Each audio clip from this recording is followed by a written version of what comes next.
I saw the outline, I really wondered where you were going. I honestly, I had seen the book and a brief history of history, time, creation and incarnation, cross, the cruciform and apostolic nature of Christianity, glory, the humility and hope of heaven.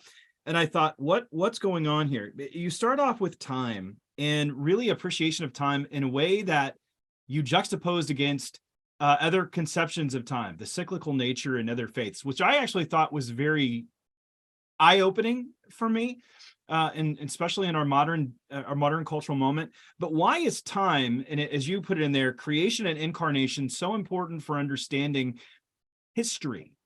Because most people in the world, and I learned this from some of our seminary students we sent to Vietnam, most people in the world don't really have hope because they know that things are just going to go around and it doesn't really matter, you know?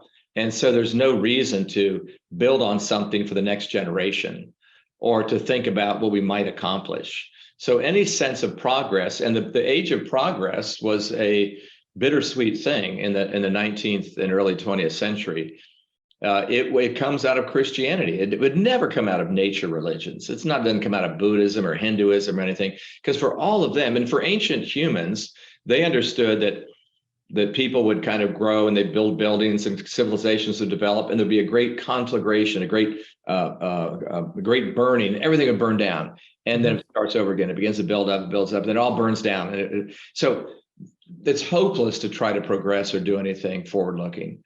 But if you have a concept of time marked by the center of the cross pointing towards eternity and towards a vision of Revelation 20, Revelation 7, then you're working towards something beautiful, and you're working towards what is really real. You see, this fallen earth, if we think that we're putting all of our hope in this is not the really real. This is the proximate or the penultimate, leaning into the ultimate. And it's important to have that mindset. And, Christians who have that mindset are willing to lay down their life for their friends. But if they think this is all there is, or it's all going to die, it doesn't really matter. Oh, but it matters so much. It matters so much, not that we fulfill ourselves, but that we die to self. The cross is the center of all things, so that others might live. And that's pointing towards the eternity where there will be no more tears. So it matters a lot. And what we don't realize as Christians, we just assume everybody thinks about time as progressing or moving forward. And then we can also take a look at the great tragedies of what's going on in the world as the sign of the fallenness of all of time and all of creation. And we can critique it and we can weep over it because we care about this creation. A closely related element to that is being marked by the very image of God. And so each of us individuals are not just chemicals, spinning around. Got a great story about that. Can I tell you stories? Is that all right, John? Yes. Oh, yes, please. Okay. I was at this really fancy meal with students from MIT and Harvard and some professors and then a few pastors, but it was a special gathering where they raised money to bring together secular academics with Christian academics. I sat at this table and we were talking about eternity. Is there eternity? And so I had two PhD students from Harvard, and I think they were studying, may have been chemistry, but it doesn't really matter because they're talking about the ultimate questions. And so we talked about, do people live forever? Okay. And of course they believe no. So no, we don't live forever. Our bodies go into earth and they decay and it's all over. And this one guy said, yeah, that's why we really shouldn't waste time and money on people when they get older to try to keep them alive, because it uses up a lot of our resources.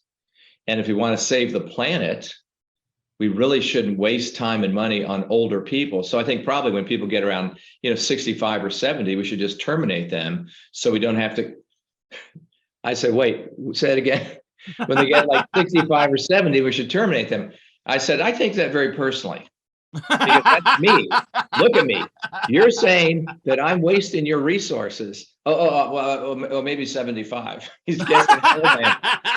So this is a Harvard PhD. He hadn't thought this through very much. So thinking about time and value of humans, for him, the planet Earth had become God.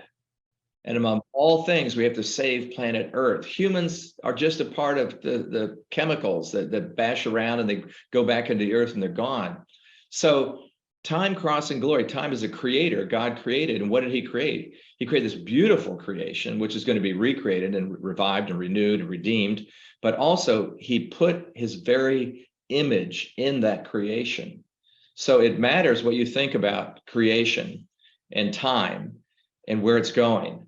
And it matters a lot, and it will develop into certain ethics and a historiography of how we tell the story about history.